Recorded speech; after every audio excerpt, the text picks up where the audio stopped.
Shalom sahabat BMC dan semua kekasih Tuhan yang diberkati. Sebelum kita beraktivitas, mari sama-sama kita berdoa. Pujian dan syukur kami berikan kepadamu, Allah yang menciptakan kami, Allah yang sangat mencintai hidup kami. Sebelum kami melangkah di hari ini Tuhan, kami perlu tuntunan-Mu. Berbicaralah kepada setiap kami Tuhan lewat kebenaran firman-Mu.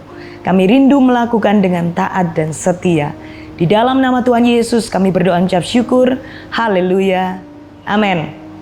Puji Tuhan, judul saat teduh kita hari ini adalah ketaatan Abraham. Saudara dikasih Tuhan, ketaatan atau obedience adalah hal yang sangat disukai. Hal yang sangat dicintai Tuhan. Dan hari ini kita mau belajar bersama-sama ketaatan seorang hamba Tuhan, seorang yang sangat inspiratif tokoh dalam Alkitab, yaitu seorang yang bernama Abraham.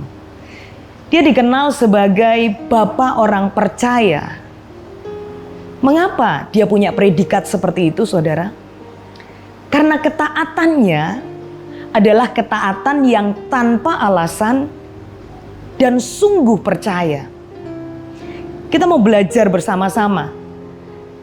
Kejadian 22 ayat 1 sampai 19 itu adalah satu perikop bacaan kita pada hari ini. Saudara bisa baca sendiri, tetapi ayat 7 dan yang ke-8 itu menjadi ayat emas kita. Lalu berkatalah Ishak kepada Abraham ayahnya, "Bapa," sahut Abraham, "Ya anakku."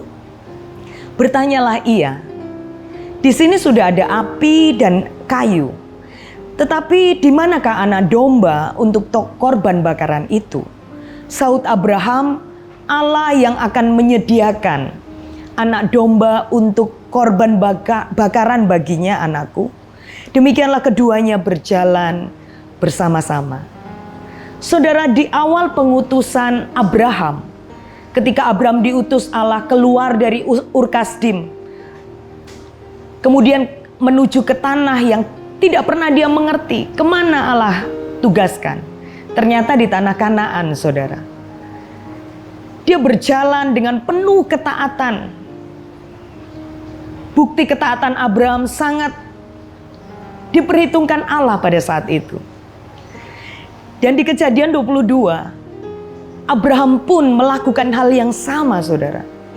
Abraham tidak mengerti bahwa Allah akan menyediakan kambing domba untuk pengganti korban anaknya. Bahkan anaknya sempat bertanya, "Bapak, ini hanya ada api dan kayu.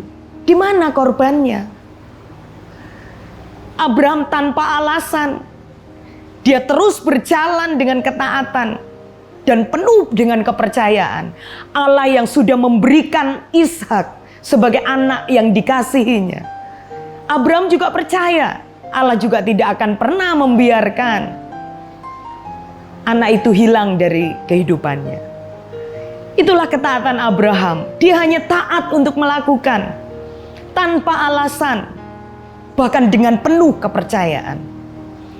Dan hasilnya luar biasa. Abraham melakukan tanpa penundaan, saudara. Hanya taat saja. Dia juga melakukan tidak ada rasa bimbang, tidak ada keraguan-raguan. Percaya saja. Saudara, kita mengerjakan ketaatan bukan supaya kita diberkati atau supaya kita menerima balasan, menerima sesuatu dari Tuhan. Saudara, balasan, kebaikan, berkat itu hanyalah bonus dari ketaatan yang kita lakukan. Karena di Amsal 13 ayat yang ke-13 berkata seperti ini, "Siapa meremehkan firman, ia akan menanggung akibatnya. Tetapi siapa taat kepada perintah, akan menerima balasan." Kalau kita diberi kesempatan untuk mengerjakan perintah yang Tuhan berikan, lakukan saja dengan penuh ketaatan. Tuhan akan melihat ketulusan hati kita kepada Tuhan. Dan balasan, berkat, kebaikan itu hanya bonus dan akibat dari ketaatan kita, saudara. Ingatlah bahwa kebenaran itu bukan untuk diperdebatkan atau untuk ditawar. Kebenaran itu hanya untuk dilakukan dan untuk ditaati. Tuhan Yesus memberkati kita semua. Mari kita berdoa. Kami sungguh bersyukur kalau Engkau masih mengingatkan kami di pagi hari ini, Tuhan, dengan firman-Mu yang Kau berikan. Kami belajar dari ketaatan seorang Abraham. Dia tanpa alasan, dia tanpa penundaan, dia tanpa bimbang, dia tanpa ragu, dia lakukan dengan penuh kepercayaan, ketaatannya kepada Allah. Sehingga dia menjadi orang yang sangat diperhitungkan Tuhan. Bahkan semuanya diperhitungkan sebagai kebenaran Tuhan. Kami bersyukur buat pengajaran firman-Mu hari ini. Berikan hati yang tulus kepada kami untuk kami boleh melakukan setiap kebenaran firman-Mu. Bukan diperdebatkan, bukan untuk ditawar, tetapi sungguh-sungguh kami lakukan dan kami taati. Diberkatilah setiap kami yang mendengar dan taat melakukan kebenaran firman-Mu. Kiranya berkat daripada Allah Bapa, Putra dan Roh Kudus, berkat yang sama yang pernah dicurahkan Abraham, Ishak sampai dengan Israel, mengalir di dalam kehidupan kami mulai hari ini bahkan sampai selama-lamanya. Yang percaya diberkati Tuhan sama-sama berkata, amin. Tuhan Yesus memberkati.